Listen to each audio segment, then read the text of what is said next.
بسم اللہ الرحمن الرحیم۔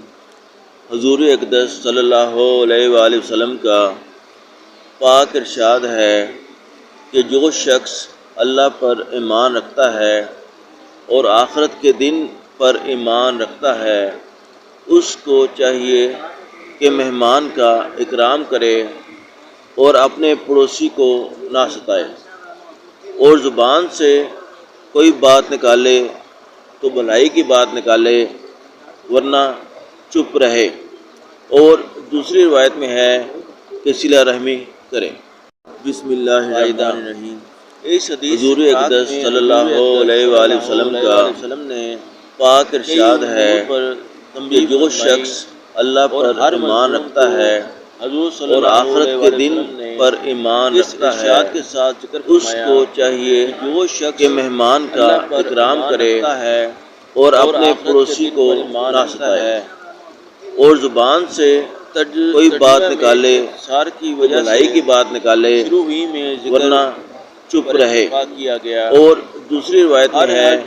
کہ صلہ رحمی کرے۔ اس کو ذکر فرمانے سے مقصود ان امور کی اہمیت اور تاکید ہے، جیسا کوئی شخص اپنی اولاد میں سے کسی کو کہے کہ اگر تو میرا بیٹا ہے تو فلاں کام کر دے۔ مقصد اس تمیز سے یہ ہے کہ یہ چیزیں کامل ایمان کے افراد ہیں، جو ان کا اہتمام نہ کرے اس کا ایمان بھی کامل نہیں۔ اور اللہ پر ایمان اور آخرت پر ایمان کے ذکر میں خصوصیت غالباً اس وجہ سے ہے کہ اللہ جل شانہ بغیر تو آخرت میں کسی نیکی کا کوئی ثواب ہی نہیں، اور اللہ جل شانہ پر ایمان میں آخرت پر ایمان خود آ گیا تھا، پھر اس کو خصوصیت سے غالباً اس لیے ذکر فرمایا کہ یہ تنبیہ اور ثواب کی نیت پر شوق دلانا ہے